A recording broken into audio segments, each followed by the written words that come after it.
Alors que le soleil commençait à peine à réchauffer la vallée, une sensation étrange flottait dans l'air. Le torrent, que Pixel venait de calmer, dormait paisiblement, mais une vibration subtile, presque un murmure, se propageait depuis l'horizon. Pixel, encore un peu essoufflé par son exploit, secoua ses plumes dorées. À ses côtés, Coco, le petit lapin, ne le quittait pas d'une semelle, son cœur battant encore la chamade.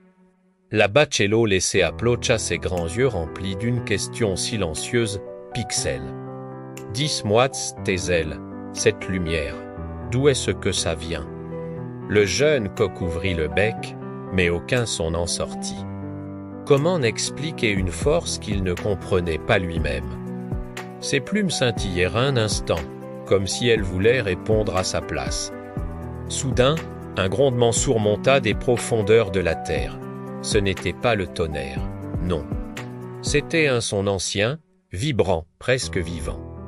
Tous les animaux se figèrent. Le sol trembla sous leurs pattes et les arbres frissonnèrent. C'est encore l'orage, demanda Coco d'une toute petite voix.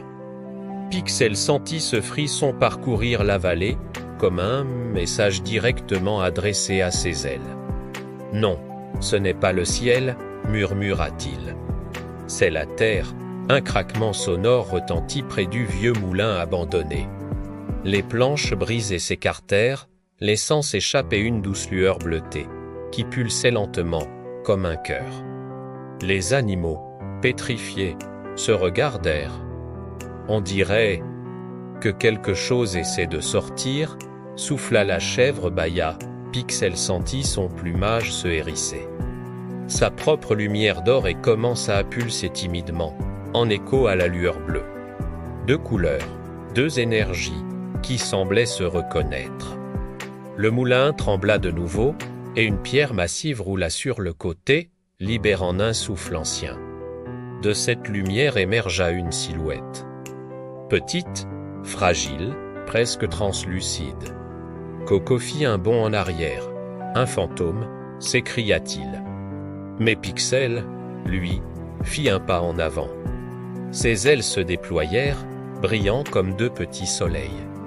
La silhouette prit la parole d'une voix douce, presque poussiéreuse. Je ne vous veux aucun mal. Je suis Ondine, l'esprit de la source. La rivière qui a failli tout emporter n'agit jamais ainsi sans raison. Quelqu'un ou quelque chose perturbe les eaux en amont. Son regard se posa sur Pixel, ses yeux brillants comme des perles mouillées. Et toi, enfant des étoiles, ta lumière est née pour équilibrer ce qui s'effondre. Pixel sentit un poids invisible se poser sur ses épaules. Enfant des étoiles, pourquoi lui? Pourquoi maintenant? La vallée trembla encore, plus fort cette fois. La rivière, si calme quelques instants plus tôt, se remit à tourbillonner, comme si elle voulait s'arracher de son lit. Le danger n'est pas passé, dit Ondine. Ce que tu as s'arrêter n'était qu'un avertissement. Coco s'agrippa à la patte de Pixel. Tu vas y aller, n'est-ce pas? Tu vas sauver la vallée? Pixel inspira profondément. Au fond de sa poitrine, une chaleur douce et puissante se mit à luire, plus forte qu'avant, plus consciente. C'était comme si une étoile venait de s'éveiller en lui. Oui, dit-il avec une nouvelle assurance, mais cette fois, je ne serai pas seul. Les autres animaux se rapprochèrent, unis autour de lui. La vallée semblait retenir son souffle, suspendue à cet instant. Une nouvelle aventure venait de prendre son envol.